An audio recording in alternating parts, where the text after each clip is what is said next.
This episode of the Out of Bounds podcast is brought to you by our friends at Fisher Skis. Hello. This is the Out of Bounds podcast. My name is Adam Jabber, and we have a wonderful episode for you today with Nate Luebbe, NateInTheWild on Instagram. He's great. He is a photographer, if you are unfamiliar, and he's a very good one at that. We talk about all kinds of stuff. I feel like every time I say that, it's like, oh, what did you talk about? We talked about how to get paid as a photographer, how to start being a photographer. He's got great advice for that, for you guys that are just starting off in your photography careers, or even if you just want to get a little better at it. We also talk about skiing. We talk about like the aspects of photography that we don't necessarily always think about, like fitness, for example, like having to be able to actually go do the things that athletes are doing while carrying camera gear. And in a lot of ways, photographers and videographers are kind of the unsung heroes of a lot of this stuff that you see in your Instagram feed, on billboards, on the side of buses, the whole nine. In magazines, if people read those, the whole. I'm just gonna take a jab at a magazine every episode for the rest of my life. Yeah, it's a great episode. Nate kills it, and I'm psyched for you guys to listen and watch. We just talk about new digs. This episode is brought to you by Spot Insurance. Spot Insurance is obviously an insurance company that offers insurance for you, the outdoor user. If you are injured on the hill, if you are injured while mountain biking, if you are injured while skiing, any of these things, Spot has coverage available to you. There is also an opportunity if you are someone who is working at a mountain, if you are in management at a ski resort, Spot has a great opportunity to add protection and insurance to your daily lift tickets and add it all in. They also have a new partnership with Icon Pass. Spot is kind of changing the game when we think about insurance and safety on the mountain and just making sure you're good. Like having a backup plan and like having medical bills suck. Like it's not a thing that you want to deal with. And Spot will cover you as much as possible. For more information, go to www.getspot.com, and we have our own link down in the show notes that I'm sure Ethan will provide. Next up, we have our friends at Sierra Nevada. Sierra Nevada makes all kinds of amazing beers, hard kombucha, whatever. They're the real deal. They've been a partner for a little while now, and it's a wonderful crew of people to work with. So family owned, operated, and argued over for quite some time now, based in, I don't even know where are they based? Chico, California, and Mills River, North Carolina. I'm holding the Hazy Little Thing IPA, which is a great product. If I do say so myself. So go ahead and get yourself some Sierra Nevada beer today. And, yeah, tell them we sent you, I guess. Or just go buy some beer, and I don't really care if you tell anybody that we told you. So thank you to Sierra Nevada for supporting the show, as always, and I hope they will continue to do so for the rest of time. That's basically it. Obviously, if you're on the YouTube right now, subscribe to the YouTube. If you are listening through your regular listening platforms, go ahead and keep doing that. Leave us a review, but also subscribe to the YouTube. It's a new way. It's a totally different format. Nobody else in skiing and outdoors is doing this kind of format, and I'm really excited to see what comes of it. It's a new venture for us. I really appreciate the support. So go ahead and subscribe to the YouTube. And once again, leave us a review on Spotify. Leave us a review on, I'm asking for a lot of things here. Sorry. Leave us a review on Spotify. Leave us a review on iTunes. Just let us know what you think of the show. Help us grow. The show's grown tremendously over the last year, and I'd love for that to keep happening. Last thing I will plug before we get into the episode is if you go to molahoods.com, they have these wonderful tech hoodies that are available on their site. And they also have sweatpants, which I'm not wearing right now, but that's because I've literally worn them every day of my life. There's fire sauce on the table because Taco Bell is my weakness. But new hoodies, new pants on the screen. You can go and get yourself some of that. Support a local business in Mola. Caroline is making all this stuff by hand. It is the stuff is incredible. It has that comfy, I want to wear this all day, every day feel. while still being a functional mid-layer, base layer situation that you can wear wherever. I've been basically just lounging. The pant specifically is my new airplane pant. So leave a review, blah, blah, blah, do all the stuff. And I guess without further ado, here is our friend NateInTheWild. Well, let's do this thing. Nate, tell people who you are, a little bit about yourself. Tell me how to say your last name, and we'll go from there.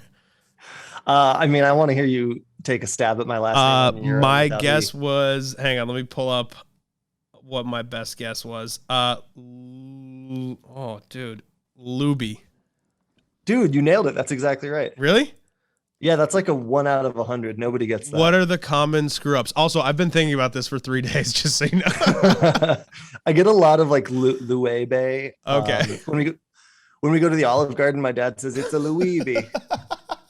Because, dads. Yeah, dads and jokes and Olive Garden for that matter. For sure. And I'm not too proud to say that I'm going to steal that joke when I get a little bit older. Yeah. I'm not quite dorky enough yet, but it's getting close. Yeah. Yeah. How old are you? I'm 34. So actually I'm getting close enough to wearing the white New Balance sneakers, cargo shorts, making dad jokes. Yeah. The more pockets, the better, that kind of situation. Oh, for sure. Yeah, totally. I shouldn't just like start this off by shitting on my dad. He's an amazing dude, but we'll start it off by telling people who you are, what you do, a little bit about yourself, the whole bit. So my name is Nate Luebbe. I go by NateInTheWild around the internet, and I'm a full-time travel, adventure, nature photographer and videographer. Never quite know exactly what box to put myself in. I just like to be outside and have a camera. Yeah. How did this start for you? When did you start getting into photography? Yeah, that's a great question. There was no like decisive moment where I was like, I'm going to be a photographer when I grew up. My dad actually, I think, is the reason I got into it, because he was a passionate hobby photographer, just always had a camera when we go out on hikes. And I grew up in the mountains of Colorado. So we were always hiking and camping and skiing. It was just like the thing that we did. Our backyard was basically what people usually would drive to go on hiking trails. And when I was in college, I just, was taking photos on my dumpy little cell phone when I was like going out, climbing 14ers on the weekends and goofing around. And I realized that I'd kind of absorbed a lot of random information from my dad over the years. And I was like, oh, I actually like understand how these cameras work. I should buy a decently nice one and like try and take this to just take a nicer photo. And so I bought a camera and I was just instantly hooked, because not only was I able to like go on this cool hike with my friends, but then when I got home, I like had something to show for it other than just sore legs. Yeah. And then, it was just, kind of addicted. And then I think like most people in my generation, having an easy outlet to share it with like Instagram and Facebook kind of encouraged me, gave me like real-time feedback on when I was getting better and when I wasn't. And slippery slope, For sure. And I think there's like, especially when you get to like the social aspect of it, like I always end up talking, whenever I have photographers on, we talk about like the social media aspect of it and how that affects you. And you actually had a really good tweet that I do not have in front of me from a couple of weeks ago, where you're like, okay, like basically you need to make sure that you're creating stuff in the real world. Like that's the reminder, right? Is to create stuff in the real world and not just base everything you do off of an app that could be deleted at any moment. Totally. Yeah. And that's one that like hits me close to home, because I somehow have a pretty substantial amount of Instagram followers. And despite like putting no effort into writing useful captions or anything, I just make dumb jokes. But I get a lot of people who ask me like how they can grow their social media following. And it really, to me, is like the least important thing to focus on. I know that like sounds like I'm talking down from a pedestal, since my social media is fine, but I have friends with less than 1,000 followers who've won multiple Emmys, and I have friends with 500,000 followers who can't get a paid gig to pay the bills. And it's like really irrelevant. You need to focus on having a real career. Yeah. And not, social media likes make you feel good and that's it. But if you want to like have an actual career with longevity, you have to have real clients in the real world. Yeah. There's got to be real substance there, I think, for any of that stuff to work. Yeah.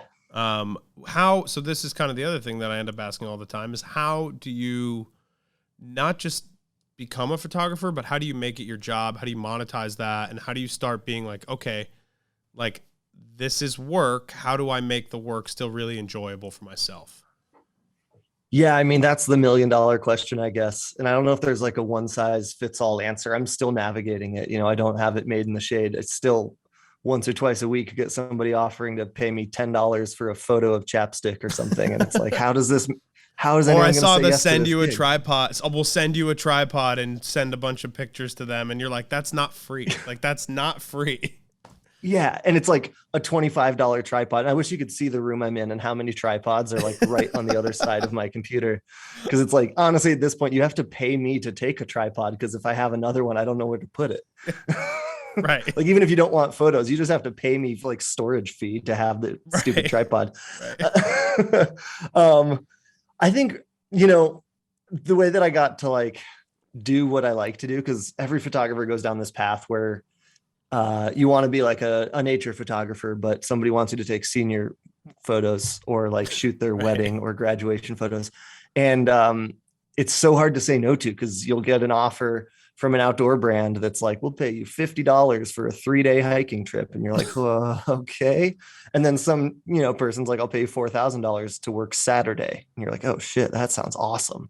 Right. And so it's really tough to say no to that stuff. And a lot of photographers get sucked down this hole of becoming wedding photographers on accident or portrait photographers on accident just because it pays the bills. And I think it's just kind of has to be like a drive. You have to just, accept those gigs for sure. If you need the money, there's like absolutely no shame in that. And obviously a lot of people love shooting that stuff. But if your goal is to be like an outdoor industry photographer, you have to just constantly be pushing. I'm still constantly sending pitch emails, coming up with ideas, making decks, sending it out to brands. It's just like, it's a never ending, I don't want to say battle, but it's just part of the gig. You're not always taking photos and publishing things. I'd say at least 50% of it has to be outreach and planning and finding your next client. Yeah. And actually like kind of focusing on the business aspect of it. Yeah. Yeah, totally. Totally. And, it always helps to have like cool projects in mind. Not, you can't just email like Osprey backpacks, like, hello, do you need backpack photo? Because yeah. how many of those do you think they get per week? Yeah.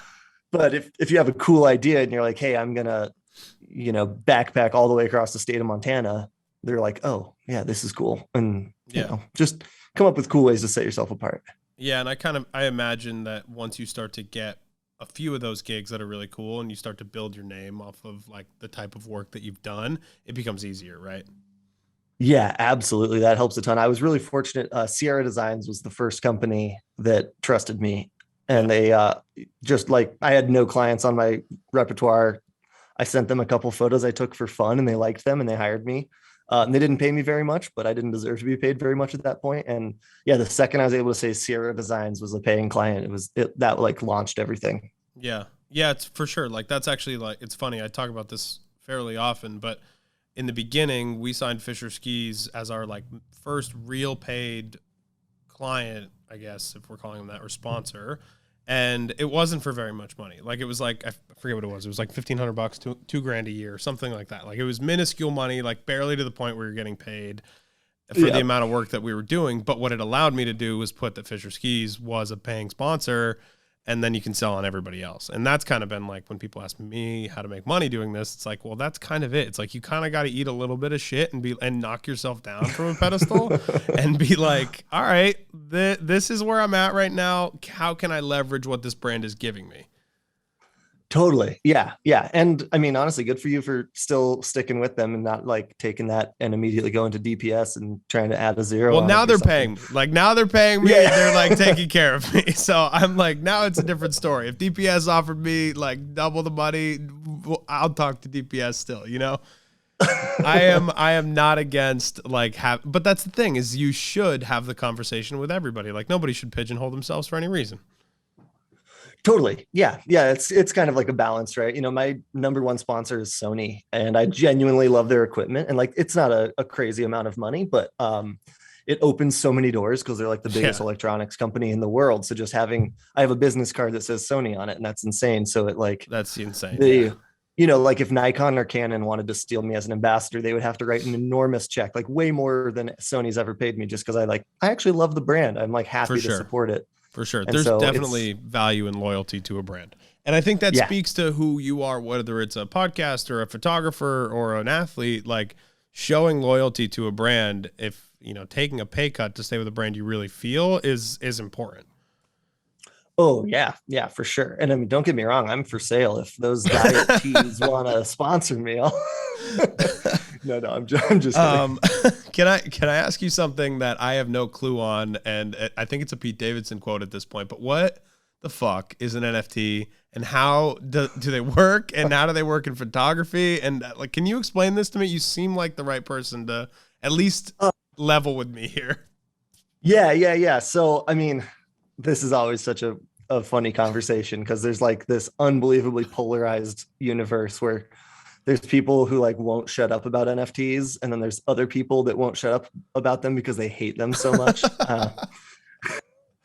But so I'm right in the middle. I appreciate the concept, and I've made a couple, but I'm not like a fanatic either way. But an NFT is just a non-fungible token, which just means like it's not just a JPEG that you can right click save or like screenshot. That's not the exact same thing. It's locked into a cryptocurrency blockchain so that it is unique and identifiable. It's kind of like if I like printed a photo and I wrote print number 1 and then signed it. Like you can, it's like that, just photocopy digitized. that, or like get an exact same print, but it's not the one that I signed and wrote number 1 on, Yeah. And so it's just basically like the digital version of that. And so I do see like huge potential in non-transferable or duplicatable. There's a word for that, but I don't know what it is. Anyhow, non-replicable images. Like if I sell a photo to a company and I say this has a 1-year license, you could like program that into the NFT that you send to them, so that after a year, if they continue to use it, you're just automatically like credited to your account. Like they literally can't steal it. They automatically pay you. There's a lot of potential, but unfortunately right now they're mostly used for like weird animated zombies and apes on yachts and stuff, which I don't understand. I mean, it's anything in its infancy, right? Like think about the early days of the internet and how weird and lawless that place was. And I think that's where NFTs are right now. Yeah. Kind of trying to find a home. So how does that affect you as a photographer? Is that like, do you look at that as an avenue to potentially make more money? Do you look at that as an avenue that's worth exploring more? Or do you look at it as something that like could potentially affect what you do negatively? Like, and I'm genuinely curious because I just don't know.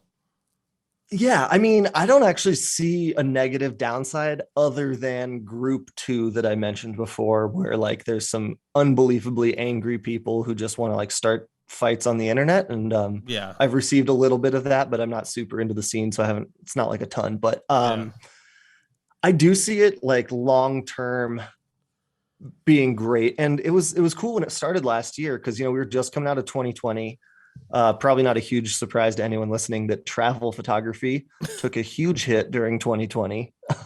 Was not booking a lot of travel gigs during the pandemic. So it was kind of nice. Like in early 2021, NFTs started up, and it was, to me, it kind of felt like just selling prints, right? Like I have a print shop. People can buy a 24 by 36 photo for $500 for an example. But I sell maybe 10 of those a year.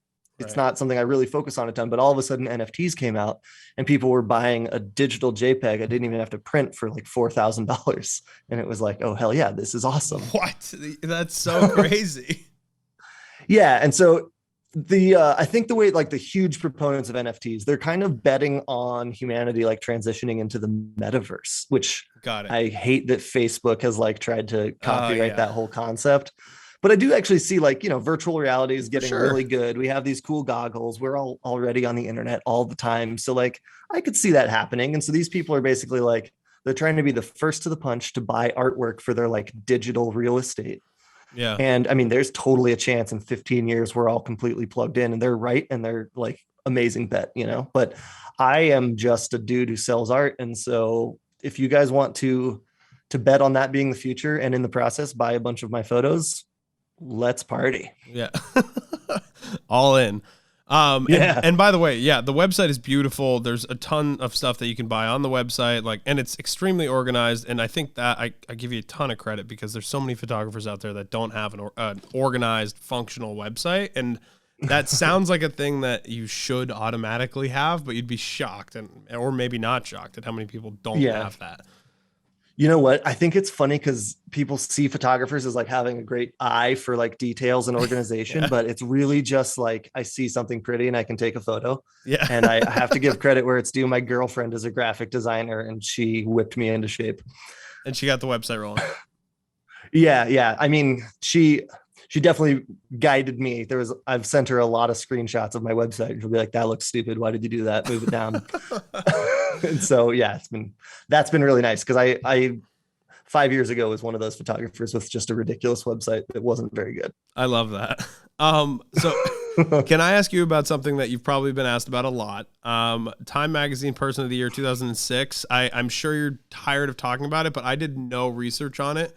So I'm like genuinely curious for myself. Like, what does that mean? What comes with that? Like, like, give me the story here. So I got to tell you, it's a trap. It's just to see if people will put the time in to Google it. I did Google it. The Time Magazine Person of the Year that year was everybody on planet Earth. It says you. Yeah, and I was like, what the fuck does that mean? So I'm like, I'm so confused. Congratulations, man. You were also. I figured it out. Yeah, we all were. I understand.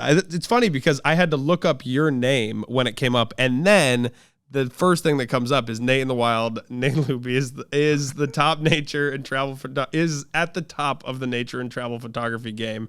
Voted Time Magazine Person of the Year in 2006 and loved by over 130K followers on Instagram.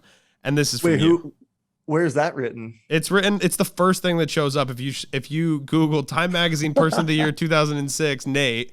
That's what comes up. Literally first thing. Amazing. So like somebody wrote an article about my stupid Instagram. Oh yeah, 10 van life photographers you need to follow. I didn't know you were a van life photographer. I didn't either. Okay. I wouldn't describe myself like that. I live in a house. I'm in one right now. Yeah, you don't live in a van. And I imagine van life people are having a very difficult time right now with gas prices as they are. So no joke. I actually do. I do own a camper van, and I guess maybe that's why they're putting me in that. But it's like a mobile studio on the road. But yeah, I'm not driving it right now. I went skiing today, and I borrowed my girlfriend's 4-cylinder Honda Fit because I was like, it's the right not move. A chance. Right move. Where do you ski? For sure. What's up? Where do you ski usually? Like what's home mountain for you, or where do you frequent? Yeah, so I live in Salt Lake City. So today was Snowbird. Okay. We've only been here for a year, so all of these are kind of new to me, which is pretty fun. So this was my third day at Snowbird, and it was the first time that it isn't like pure whiteout conditions. So it was really nice getting to actually see the mountain. Yeah. Because the last couple, I mean, I don't know if you've skied there, but it's like really amazing, challenging terrain. And so in like whiteout blizzard, it's I'm not going to say it's like crazy fun. Yeah. It's kind of scary. So it was nice to be able to see where I was going today. Yeah, that vision there is important. They do not. I actually all last week I was with the old marketing director from Snowbird, and like he always says, there's not beginner terrain at Snowbird. Like they don't make beginner terrain there. I love it. It's so fun if you're in the mood for a challenge, and actually seeing the sun today made it really cool. But yeah, I would say Alta and Snowbird are my favorites, which is a very uninteresting answer for somebody from Salt Lake City. But yeah, how's the traffic situation? What has that been like? I mean, I grew up in Colorado, so for me, this is not traffic. Valid. Okay, valid. Yeah. Have you lived a bunch of different places? Like, where did you grow up? I grew up in a small town called Conifer, which is close to Evergreen in Colorado. Okay, cool. Most people probably have to Google where one of those is, but kind of between I-70 and 285. And then I lived there forever, went to Boulder for school, stayed there for about 10 years, and then moved to Seattle for 4 years. Yeah. Okay. One of the other things I wanted to ask you about is just how you get some of the photos that you get. Like there's like amazing time lapses that are here. There's like photos of animals that I would have never thought to have seen. Like, how do you find this stuff? Do you just happen upon this? Are we searching it out? Like what does that process look like? I mean, I think it goes back to like the effort thing where I think that like any good photograph is just the result of like putting the work in. Okay. Very few of the photos on my website were just like happenstance. I'm not going to say none of them, but I have a couple photos on my website I shot like out the window of a moving car, but those are pretty rare. It's usually like very meticulously planned and something. I have like that kind of obsessive personality where I like get an idea and I just won't stop until I'm done with it. And I'm sure it drives everybody around me crazy because I'll like kick in the door to the living room at 9 p.m. and I'll be like, did you know that Churchill, Manitoba has the highest population density of polar bears of anywhere in the world? Yeah, I can I can Yeah. see And that so, being like everybody being like, okay, like we get it. yeah, totally. I don't know if you got to see the project I did in 2020 called Light Side Up, where we launched a camera into the stratosphere in a weather balloon. No. And so that was one of those ideas. I was just like, hey, the Northern Lights are cool and getting off the ground would be cool. So what if we just do this absolutely ridiculous idea? And my girlfriend was like, well, I know that I can't tell you no, so I guess let's find out. And it was during the pandemic. I had nothing to do. So I just lived on Google and I was like sending emails to atmospheric physicists and like just randomly calling research laboratories. And we ended up doing it though. We launched a camera into space and we became the first people to get 4K video of the Aurora Borealis from the stratosphere. It's really cool. It's on YouTube if you want to check it out. That's amazing. I will.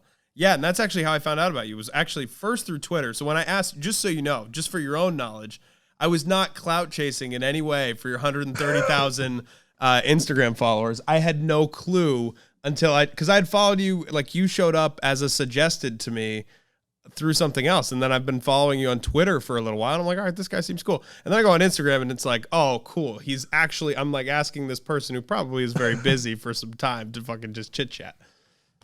No, I've actually been in the pre-production stages of like the biggest project of my life. And so I've been doing like 10 hours of Zoom calls a day for the last week, but this is nice because this is like fun. Yeah. Right. This is good. What is the project? Can I ask? Can you give details on it? Yeah, I asked everyone involved before this if I was allowed to tease it. I have to be a little bit cryptic. It was the answer. Okay. Be a little cryptic. I'm down with cryptic. I'll not pry too much. Okay. Yeah. They didn't get more specific with me than that. So I'm not even sure if I'm going to cross the line, but if you're familiar with Kit Delorier, she's on the North Face athlete team. She's an incredible human being. The first person to ski all 7 summits, man or woman, the first human being to do that, which is outrageous to me. And so we're going to do another big project. I'm filming a documentary about her. We're going somewhere very remote.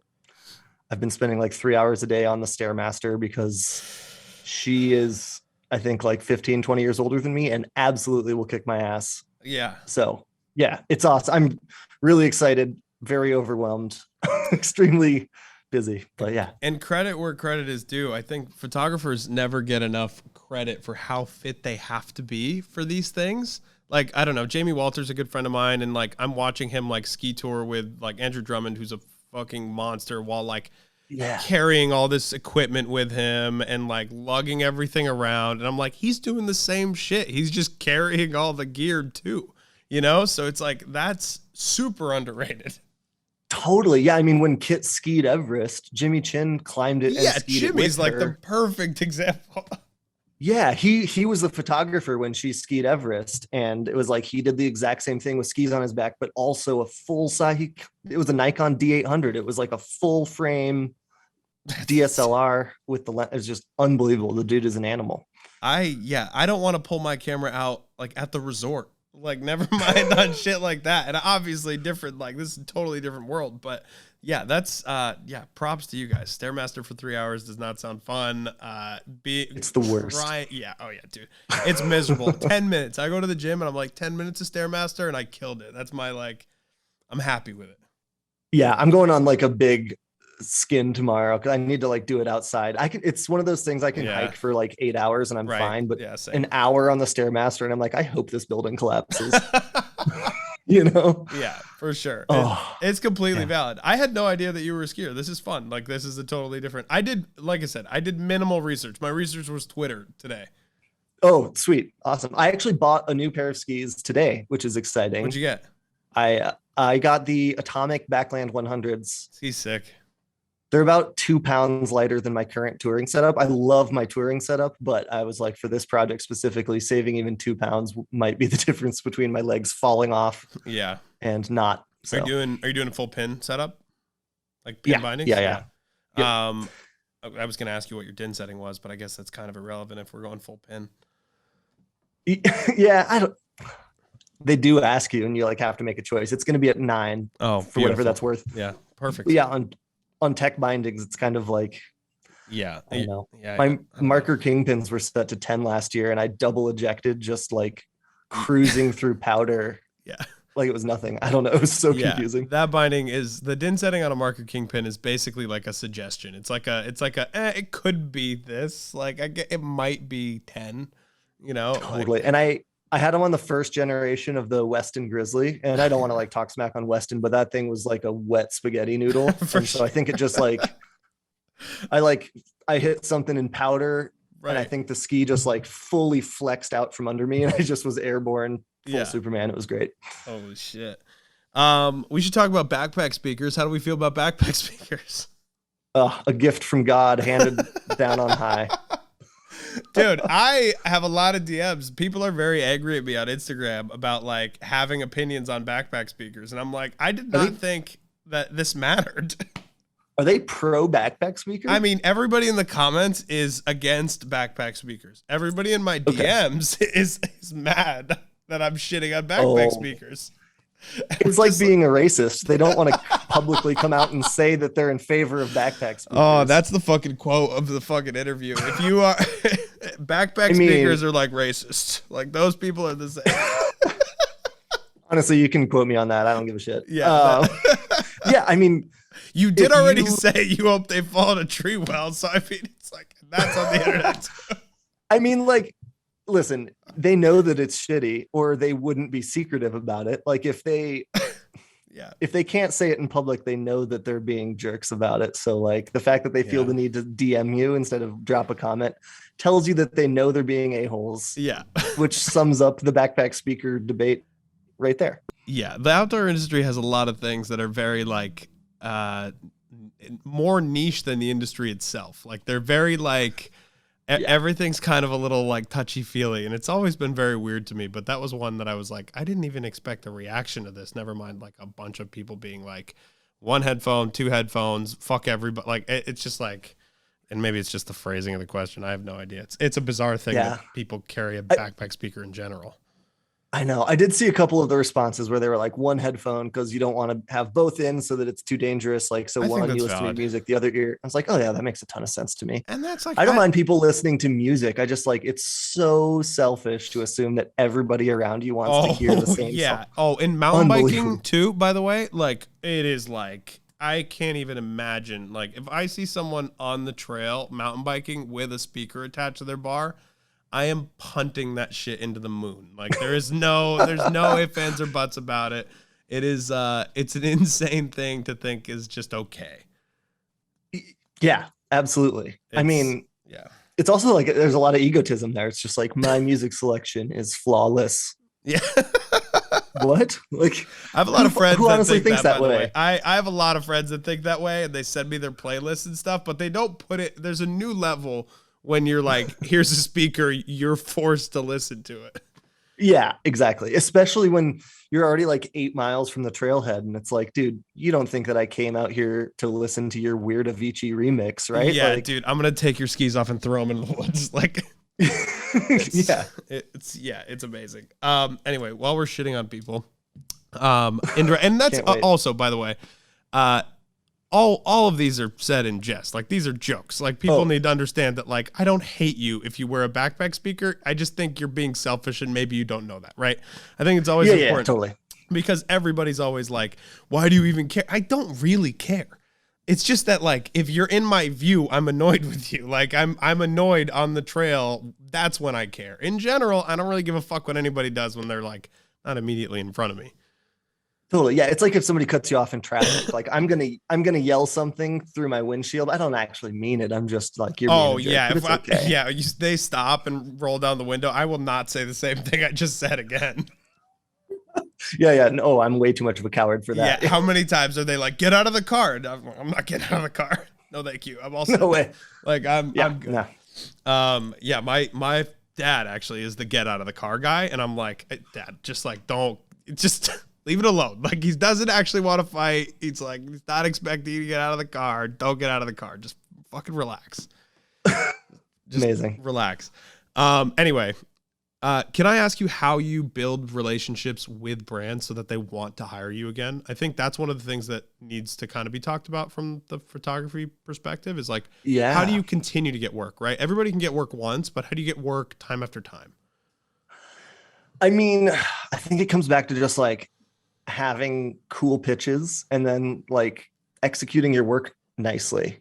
To me, that's kind of where it's at. It's like you have to come up with a cool idea, send it to this brand, get them on board, and then deliver great content. Yeah. And, it's still kind of rare to have a brand just reach out to you again. So you have to constantly be thinking of your next cool thing. And you reach back out to that brand and you're like, hey, remember when I crushed it? Let's do that again. And sometimes they'll say no. And then I honestly will follow up again. Like, trying to think of a good example, but like if I pitch a brand, or I do a lot of work with tourism boards, which is maybe a better example. So like I worked with Visit Wyoming, and we pitched Visit Colorado, and they kind of blew us off, and then just slide back into their inbox like 3 weeks later and like, hey, did a big project with your neighbors to the north and absolutely crushed it, and look how good their shit looks and yours doesn't. Yeah. Just kind of like stay on their radar with what you're doing, especially because they love. I mean, everyone's kind of a clout chaser a little bit. So like, if you can come back to them and be like, hey, I won this huge award, I'd still love to work with you. They're like, oh, we want awards too. And so then. Yeah.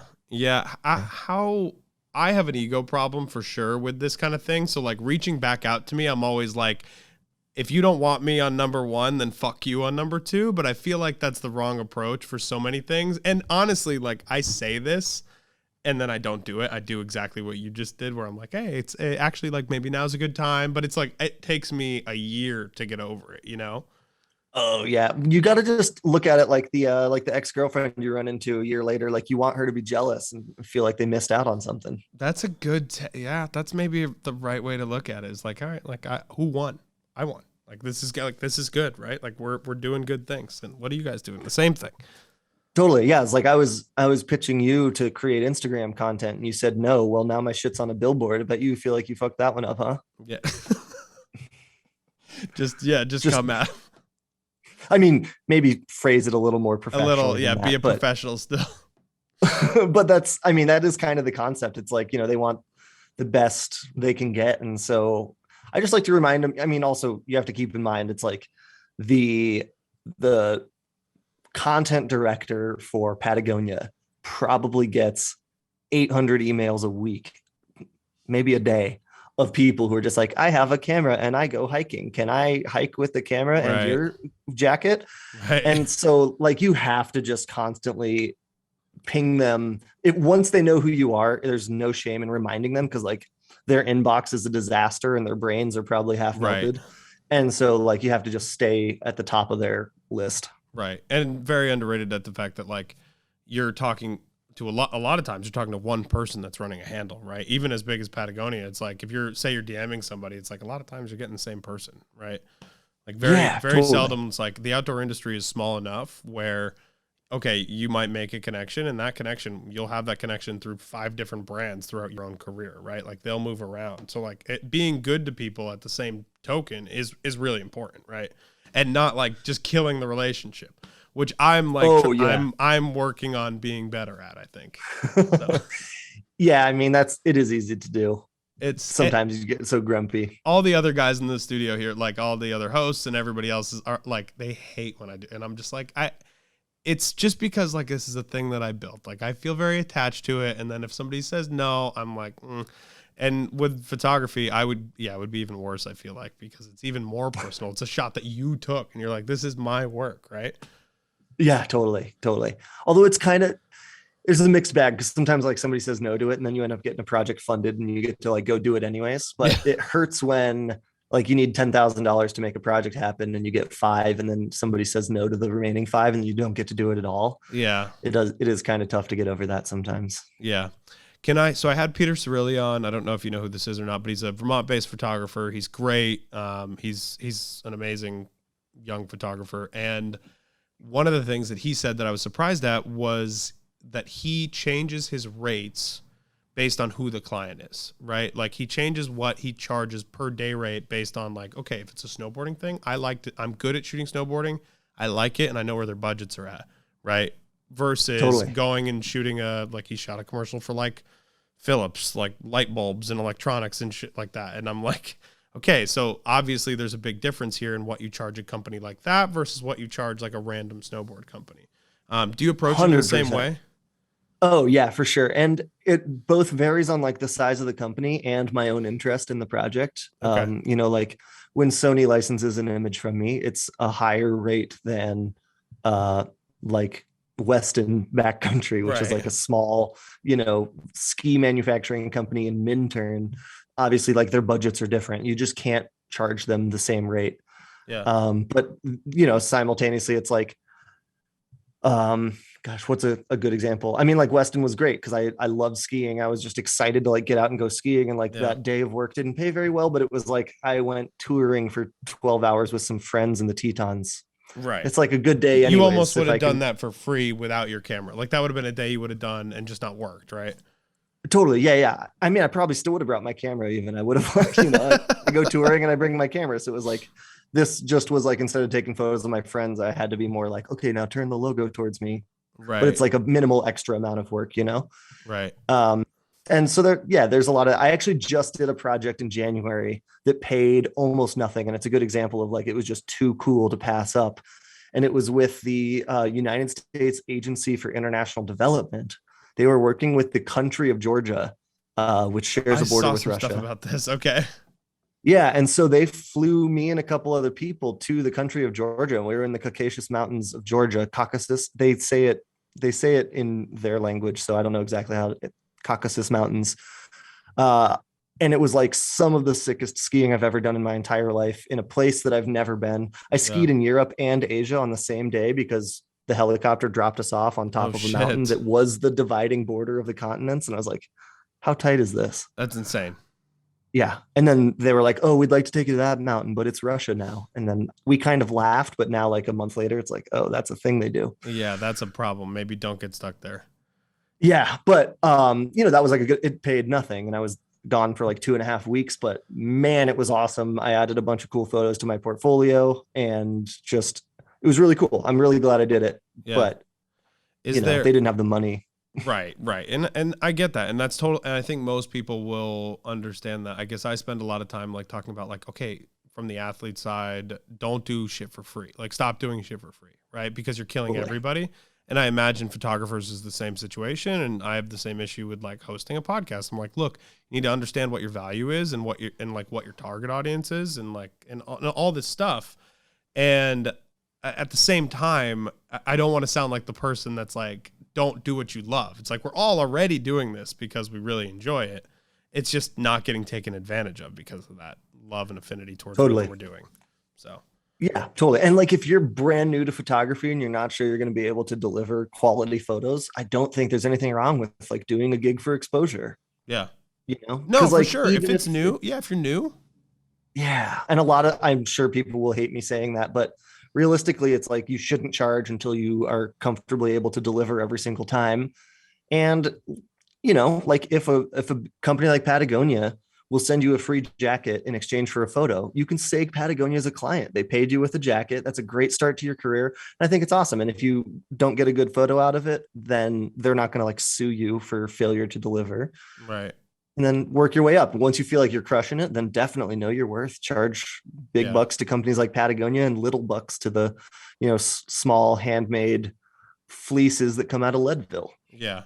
I don't think anybody's going to get mad at you for saying that because honestly, every photographer I've had on, including Jamie and Peter, said the same thing.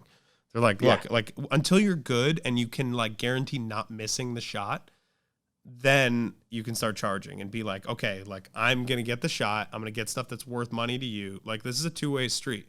And we always say that around here. It's like, we want this to be a mutually beneficial partnership, not just like a one-time sign on the dotted line and then fuck you forever, Totally. Yeah. Yeah. And I think you like learn how to navigate that more as your career goes on for sure. And there's always going to be exceptions. I did a project with Jetboil last year where we were going to take some of their stoves backpacking and get some photos. Then it rained on us for 6 straight days. And I had to send them just a bunch of really mediocre gray sky, miserable looking people. Does that, and like, they were okay. they're fine with it. They understand how camping goes. They're like, oh, it looks kind of rugged. It's like, great, thanks. How often does that happen where you go out with a specific goal in mind and you don't get the goal, like, and you don't get to the end line? I mean, I usually try to account for weather. I mean, that's always something that you have to account for. Like this next project I'm doing, we're going for 3 weeks, but the objective is only going to take us like 4 days. Yeah. Just we're giving ourselves all that extra leeway. But that was like 6 straight. Like we needed like 2 days to do it. So 6 days was like, oh, we have a bunch of extra time. We just got really unlucky. That's pretty rare. Yeah. So it doesn't happen very much. Okay, cool. I was always curious, like, because I feel like there's a lot that goes into, especially these like corporate level shoots. And like, even if you go out and you're like, your intention is to get something, I just wonder how much it ends up being a miss. Yeah. Well, and that's part of like the skill, I guess, where like you should be able to, make lemonade out of the lemons. Yeah. That only gets you so far, like if it just genuinely sucks out, there's only so much you can do. But yeah, I guess a good photographer should be able to find a good shot, even if the weather's not great. We have another ad for you today. We're taking a break from our conversation with Nate. We'll jump right back in. Ethan so rudely interrupted us in the middle of our conversation to make sure all our equipment was working. And newsflash, it is, because that's what that dude does. New Fisher skis. They're on the wall. They're on the wall at your local ski shop too. Everything from, I think, a 90, which is the pink one right now, and which is not on the screen. The 96 and the 102 are kind of my go-to everyday skis. They are an absolute blast. It's a pleasure to ski on a ski that I can ski wherever I want all the time. It is very similar to the old pink ski, except it's more fun. It's more versatile, but also more torsionally stiff. They added a new metal pattern in the ski. It gains a tiny, tiny bit of weight. Like we're talking half a water bottle full in your backpack type weight.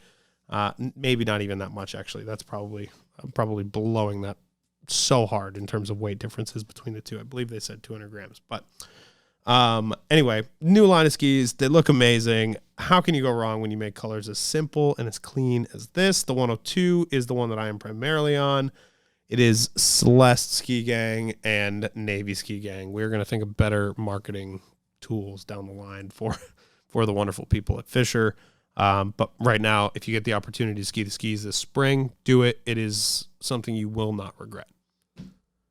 And obviously, you can get all the information at www.fishersports.com. Or you can just DM me, message me, email me if you got ski questions, size questions, whatever. I don't know if you know this or not, but I'm a ski shop guy and I can help you out.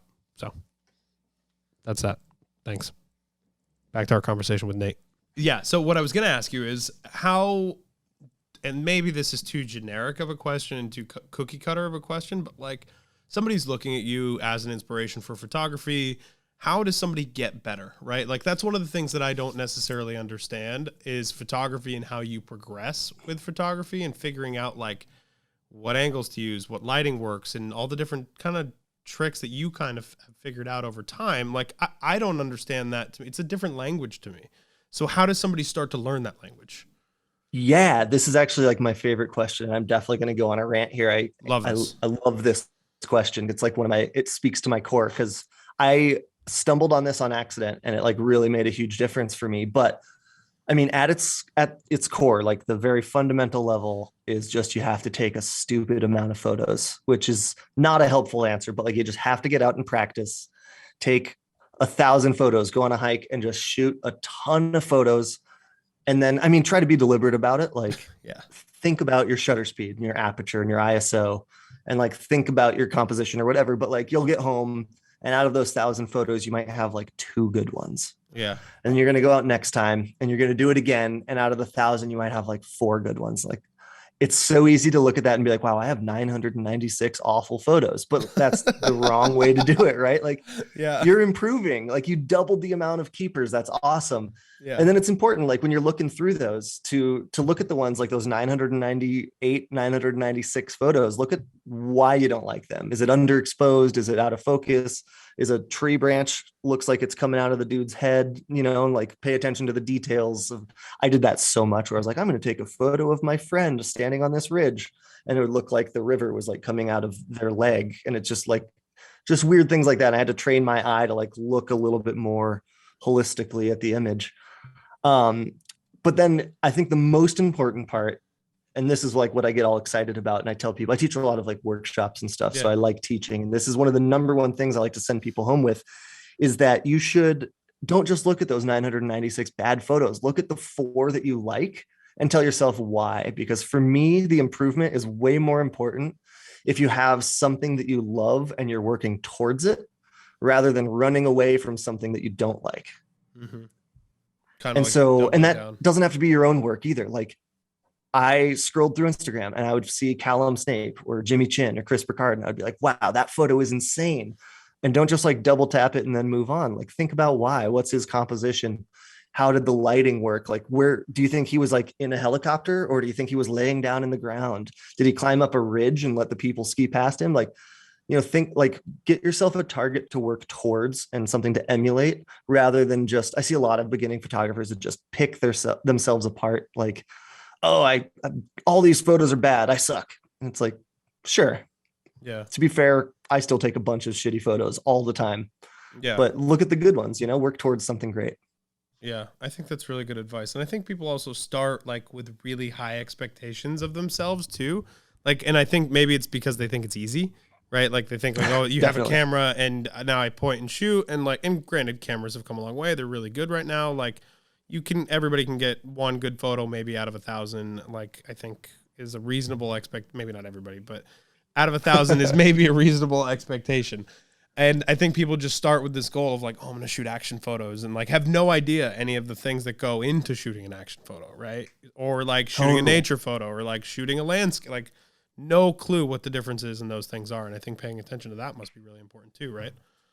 Oh yeah, absolutely. Yeah, I mean, there's a lot that goes into it, but it's just so important to like not get down on yourself. It's I mean, when we were in Georgia, do you know who Caitlin Thorian is? She's an amazing skier. Yeah. She's been So on one she of was the out shows there. in this network for sure. Oh, awesome. Yeah. So she was out there with us, and I was taking photos of her, and she ripped this awesome powder turn, and I missed focus on like 30 photos in a row. I was shooting on a burst, and I was like, great, I blew it. Nice turn, Caitlin. All right. Yeah. Yeah. And you have to like roll with the punches. It's not easy. You're gonna mess up. You can't get down on yourself. It was like, okay, stay there. I guess I'm gonna ski down. We're gonna try that again. Yeah. Yeah. I mean, that's fun. Like, I mean, that's part of it. And I think it's can you actually this is a funny topic to me always, and I feel like I always end up asking this question, but can you talk about the difference between skiing for the camera and skiing for like, I don't know, just taking photos freely, I guess, because there's a big difference from and I always ask this to professional skiers. It's never two photographers, and they talk about the difference in like what their turns look like when they're just skiing for the camera versus if they're skiing in video versus if they're just free skiing, right? So what does that look like on your end? I mean, on my end, it's like I'm really looking for something that looks exciting. Yeah. Like whether that's a big, beautiful mountain in the background or like, I mean, I love if you're like tree skiing and it's like everything's shaded and there's like that one shaft of light and it's like try to get the skier like hitting right through that. Like if you're just out on a great powder day, who cares about that, right? You're just gonna rip through those trees and it's gonna be awesome. But yeah, if you're skiing for the camera, it's like a beautiful untouched opening of powder. I'm gonna ski the tracked out stuff on the side so that I don't ruin the perfect powder. Right. And it's kind of a bummer, but like you have to save it for the athlete, and you like try to find these weird compositions, and I'll often find myself skiing down like the kind of wind blasted ridge line to stay high. Yeah. And then have the athlete going down the gully where the snow is beautiful. Yeah. And it's like, yeah, I'm kind of like skiing over some BS and I'm not having as much fun skiing, but it's like really fun because I'm getting paid to be outside. But yeah, my ski days are not nearly as fun when I have my camera with me and I'm like on an assignment, but I love the like process of getting home and having cool photos. So it's worth it to me. Yeah, it sounds like the juice is worth the squeeze, but I think the athletes feel the same way too. They're like, okay, if I got for sure. 2 runs, I'm like 2 runs is not a day, like, but you literally end up spending 2 runs because you're like, okay, you ski down here and then you shoot and you make 1 turn and then you go back and do it again. And it's like, you don't end up skiing all day, And as a professional skier, you're not skiing. And that's like one of the weirdest things to me. It's always been one of the weirdest things to me about ski photography. Especially for the ones that aren't even as much skiers as they're just like mountain athletes. Like they love the uphill as much as the downhill. And like they just get in the zone, right? They start chugging uphill and they can just do this for 12 hours straight, Yeah. and they go for 10 minutes. You're like, okay, pause. I'm going to go up in front of you and then wait for me to signal and then skin past me and then pause again. And they're like, I hate you. Yeah, they're like, I don't want to be your friend after this. Like, we don't need to talk anymore. This is not what I want to do. Yeah. So like, I don't pause on the uphill. That's just not what happens. And you're like, well, your boot sponsor says otherwise. Yeah. This is actually, yeah, very valid point. Last thing I'll ask you is, do you have other role models that you look towards or mentors in the photography space? I mean, I know you mentioned some of the like hot names in photography, but like who do you look at and you're like, okay, I really admire the way that person shoots? Yeah. I mean, the two pinnacles of like my appreciation in the adventure world, Jimmy Chin. I feel like you have to say that. It's like illegal to not name him if you're talking about adventure somewhere photography. Around in this room. Like this stuff is beautiful. Yeah. Renan Ozturk, also amazing. Yep. Just excellent photographer, great athlete, really nice guy. And then on the other side of things, like the not human powered adventure kind of things, I love Paul Nickland and Christina Mittermeier. Christina is Paul's wife, or Paul is Christina's husband, depending on how you like to look at things. They do like just conservation style photography. So it's like incredible wildlife, some landscapes.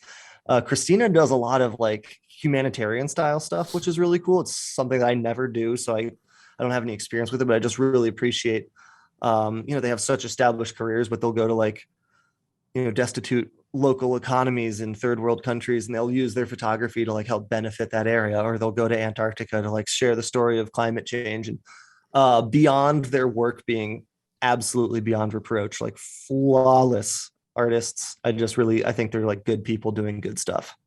That's really rad. I think those are all amazing answers. Actually, last thing that I'll ask you, and it's because it gets kind of brought up a lot, and we even brought it up a little bit. So, social media, photography, what's the best platform for photography right now? I mean, what is the best way to consume photography? I think Twitter right now. I knew you were going to say that, and I fucking agree with you. Yeah, Instagram is in the toilet, ready to be flushed. I mean, like, I follow people. I have friends who are incredible photographers, and they're posting like iPhone videos of themselves putting their boots on and dancing. And I'm like, I hate this. I want to see your photos. Trust me. What is it's? Yeah, I get it. So Twitter is the way to go. This is like sort of hashtag sponsored, but I was kind of brought on as a consultant for a new app called Anthology that is coming out. And actually, it's like we're still pretty beta on it. They don't actually pay me, so it's not really hashtag sponsored. I'm not like exploiting you, but they've like been picking my brain about how to make photography apps better. And this one actually I think looks really cool. It's coming up. It's Anthology US, whatever. You can find it. It's really cool though. It's like actually it's designed to like share photography and not just like exploit the algorithm for billions of dollars, which is great.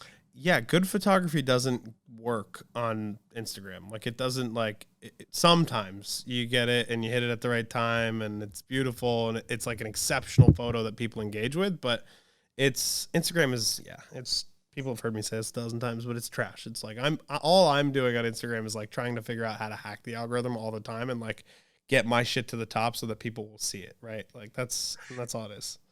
Totally, and that's not fun at all. You want to just game. be able to like post a good photo.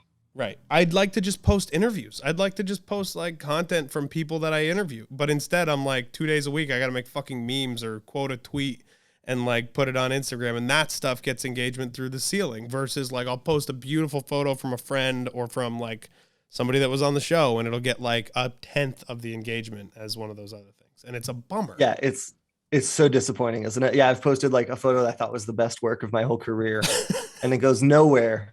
And then, like a goofy little offhand video with a snarky comment or caption gets 10 times the engagement. You're like, okay, sweet. It's insane. Thanks, guys. I want to flip that last question back around on you. I want to hear who your favorite photographers are. Like, who inspires you?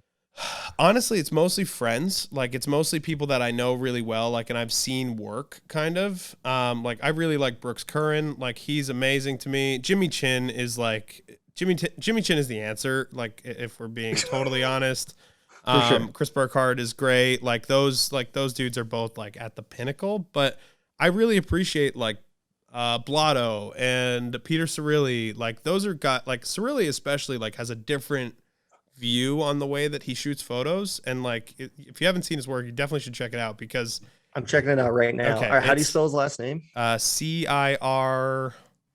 I think it's just Cirilli Photo. Oh yeah. Oh yeah, he popped right up. He's rad. Like he's just like, he's a super nice guy. I had him on the show 2 weeks ago or something like that. And he's just like a good dude. He just shoots like fun photos and he like is with the right people. But like, that's the kind of dude that I'm talking about. It's like, he shoots like, he'll do an ad for Phillips and he'll go like shoot with Zeb Powell just for fun, you know? Yeah. Like that kind of shit. That's what's up. That kind of shit's rad. So, I agree. That's like, those are the kind of people that I look at. And honestly, Jamie Walter, like Jamie Walter to me is like the dude. Like he's that dude shoots photos and like does ads for people that are like, not necessarily because the actual photography, but because of the creative look that he takes on things and like the setups that he goes through to actually set some of this stuff up. Like that dude is a fucking genius with that stuff. So props to Jamie Walter. Hell yeah. Yeah. I mean, that's really the like secret for ski photography is you're not just like whipping your camera out when somebody's ripping past you. It's like the best ones are fully staged and you like take the time to find the shot, but man, it looks great. Yeah, for sure. Cool. Well, Nate, thank you for doing this. Where can people find you on the dreaded Instagram and on Twitter and anywhere else and your website? Give people the whole deal and anything you got going on right now. My name around the internet is NateInTheWild. So anywhere you search, my name is Nate. I'm in the wild, pretty much all around the internet. You can find me with that. I love that. Yeah. Oh, I guess my website is NateLuebbe.com. I own NateInTheWild.com. The website's going to be live in like a day or two. So maybe by the time this comes out. Tuesday. Yeah, this will come out Tuesday. So I guess. Yeah. Okay. I should be done by then. Yeah. So NateInTheWild.com. And that's it. And then I am working on a big secret project that I wish I could promote, but maybe I'll come back on when it's finally ready to pop. We'll do it. We'll push it when it's ready. I can't wait to talk about it in the past tense. Yeah. Once you actually get through it. Yeah, totally. Right now, it's just mostly like stress and suffering, and that whole bit. Amazing. That was our episode with Mr. Nate in the Wild, Nate Luebbe. Go to his website, check it out. NateInTheWild.com is going to be live shortly. Awesome new project coming out in the fall. I will tell you about it in the fall when he comes on the show and explains it to us. Once again, thank you to our sponsors, Fisher Skis, Sierra Nevada Brewing, and the wonderful people at Spot Insurance. Be sure to check all of those brands out, especially Spot. We have a landing page link in our description. So show them that you give a shit about your safety and your protection. And you're like, I don't know, what is it called when you like are trying to be preemptive about your, I guess it's insurance. I guess it's just insurance. But yeah, anyway. Go get your insurance at Spot. GetSpot.com.